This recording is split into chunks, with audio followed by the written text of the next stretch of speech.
On va corriger le sujet de 2024 qui a été donné au mois de juin. On démarre avec 1 million. 1 million, c'est un 1 et 6 zéros. Donc, ça veut dire que c'est 10 puissance 6. Attention, l'erreur commune pour les élèves avec les puissances de 10, c'est de penser que comme c'est 10, on part du 10. Mais en fait, on part pas du 10, on part du 1. Donc, c'est bien 1 et 6 zéros. J'ai un plan de maison, j'ai une échelle à 1 centième et on me dit 3,4 cm et je veux savoir la longueur réelle. Donc 3,4 je multiplie par 100 parce que c'est 1 centième, ça me fait arriver à 340 cm, mais comme il n'y a pas 340 cm, je fais la conversion, ça fait 3,4 mètres. 3,4 mètres pour une chambre, c'est pas mal. Donc ce qui veut dire qu'on est dans un résultat qui est plutôt logique. 34 cm par exemple, c'est n'importe quoi. 34 mètres, c'est trop grand. Donc ça veut dire que c'est presque une question qu'on aurait pu poser en automatisme. Si on lance un dé équilibré à 6 faces, la probabilité d'obtenir un 6 est de 1 sur 6. Pas parce qu'il y a un 6 ici, mais c'est tout simplement qu'il n'y a qu'une seule face 6 sur les 6 faces. Donc ça fait bien 1 sur 6. On continue, on me parle d'un pourcentage, je ne réfléchis pas, donc ça veut dire que 80 grammes c'est 100%, il y a 70% de sucre, je vais faire mon produit en croix de la façon suivante, 80 correspond à 100%, donne 70%, 70 fois 80 divisé par 100, j'ai trouvé 56 grammes. Ici, la seule chose à faire attention, c'est si on multiplie par 2 les dimensions. Ça veut dire qu'ici, on a 2, on a 2 et on a 2. C'est côté fois côté fois côté. Donc 2 fois 2, 4 fois 2, ça fait 8 cm3. On est donc dans un exercice de Jeux Olympiques, ce qui veut dire qu'on va avoir que des questions sur les Jeux Olympiques. Donc là, on a un volume de piscine olympique et on veut qu'on calcule le volume. Longueur fois largeur fois hauteur. Vous remarquerez que ça n'est pas donné comme définition, elle est à savoir par cœur. Ça nous fait 3750 mètres cubes, auquel je rajoute 3 zéros ici, donnés dans le rappel pour obtenir les litres. Donc 3 750 000 litres. On me donne maintenant la dimension d'une piscine municipale, je fais le même calcul, j'obtiens 937,5 mètres cubes. Si on regarde ce que me raconte Lucas, il dit que en gros une piscine olympique c'est 4 piscines municipales. 937,5 x 4 égale 3750 mètres cubes. Donc Lucas il a raison. On continue. On passe cette fois-ci avec des vitesses, avec la nage papillon. On a une dame qui a remporté donc l'épreuve en faisant 100 mètres en 56 secondes et on veut que je calcule la vitesse en mètres secondes. On me donne la formule V égale D sur T qu'on voit aussi en physique. V vitesse, D distance, T temps. La distance elle est de 100, le temps il est de 56. J'ai une simple division à faire, c'est terminé. On me demande maintenant de convertir 1 mètre seconde, ça fait 3,6 km/h. Donc je prends ça, je multiplie par 3,6, ça me fait 6,43 km/h. On continue. On a cette fois-ci donc cette dame, elle est médaillée d'or en nage libre. Elle a fait le crawl et elle a fait 100 mètres à la vitesse de 1,92. Et on veut savoir combien de temps elle a mis. Alors là ici c'est un peu difficile parce que ça veut dire qu'il faut réutiliser V égale D sur T. On connaît V, on connaît D, mais on ne connaît pas T. Donc il faut le présenter sous la forme d'un produit en croix. On a bien V, on a D au-dessus de T, ici on est bien. Et je vais mettre ici 1 pour pouvoir faire mon produit en croix parce que ça ne me pose aucun problème de multiplier par 1 ou diviser par 1, ça ne change rien. Je remplace par les valeurs 1,92, 100 mètres et le 1. Une fois 100 divisé par 1,92, ça fait 52 secondes globalement. La question suivante, on me dit que quelqu'un qui marche à 7 km/h, il est plus rapide sur 100 mètres qu'une personne nageant le crawl. Donc on vérifie avec la dame. On a vu qu'elle a fait un 92 et on veut le convertir en km/h. On a vu qu'il suffisait de multiplier par 3,6.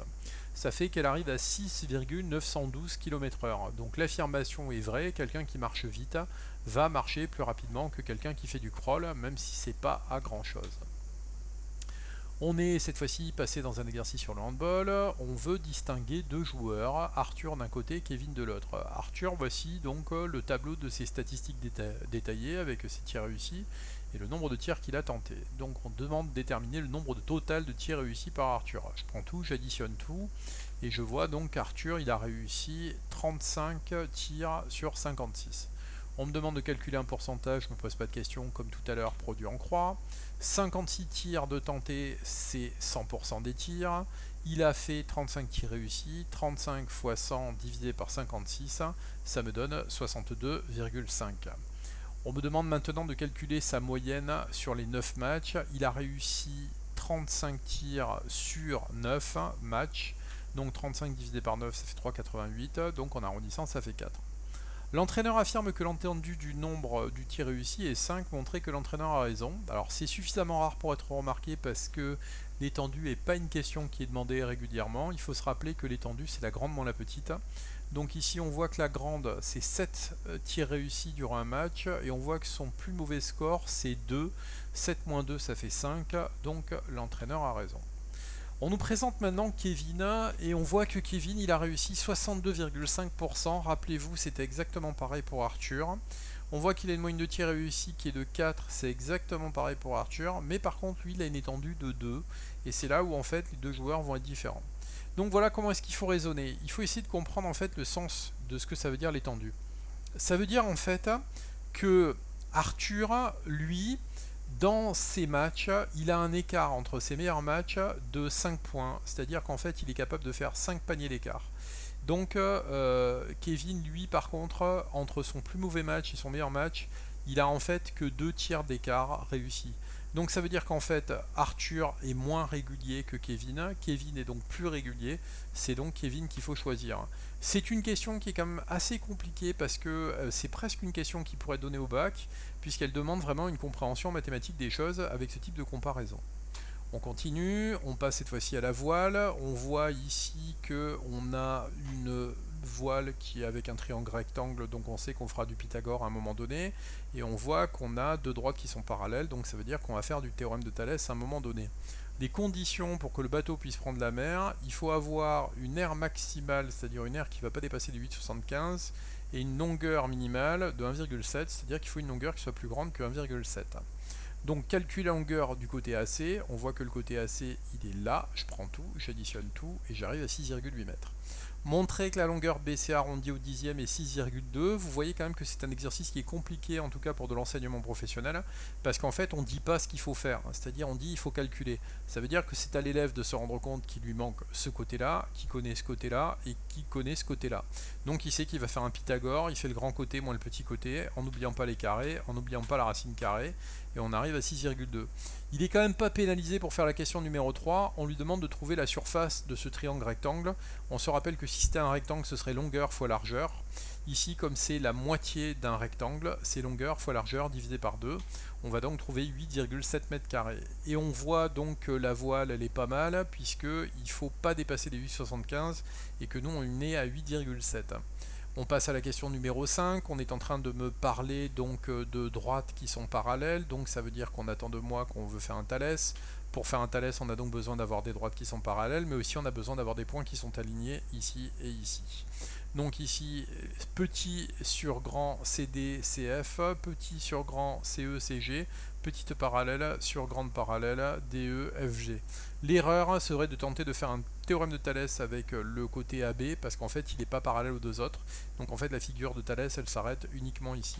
Je prends, je remplace par les valeurs, on voit que du côté CE, CG, j'ai pas de longueur, donc ce qui veut dire que je me ramène à ce type de fraction là, j'en ai fait sauter une, je fais mon produit en croix, je vais trouver 1,7875, j'ai un peu exagéré, ce qui fait que je suis à peine au-dessus d'1,7 mètre, donc ce qui veut dire que le bateau peut participer à la compétition.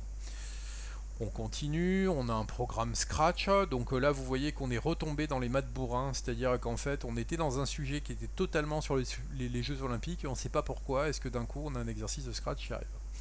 Donc parmi les algorithmes suivants, choisir celui qui correspond au programme ci-dessus en notant la bonne réponse à B ou C. On voit qu'on va multiplier x par 5 et ensuite on va ajouter 2. Donc on demande la valeur de x, ça on est bon. On multiplie par 5, donc on multiplie par 5 et on ajoute 2, pas besoin d'aller chercher plus loin, la bonne réponse c'est la réponse A. Indiquer le temps d'affichage du résultat, il me suffit de lire. Je vois que le résultat il va être affiché pendant 2 secondes, donc il est affiché pendant 2 secondes. On veut afficher le message gagné pendant 5 secondes si le résultat de 5x plus 2 est égal à 97, indiqué pour quelle valeur de x le programme afficherait gagné. Donc là, ici, en fait, on a 5x plus 2 est égal à 97. Ça veut dire qu'il faut que je pose l'équation, donc toujours sur le même principe. Plus 2 est mal placé, pour supprimer un plus 2, je fais un moins 2. Donc ensuite, je passe à la ligne suivante, 97 moins 2, ça fait 95. Les 2 ici ont été supprimés. Je divise par 5 à gauche et à droite, je vais obtenir 19.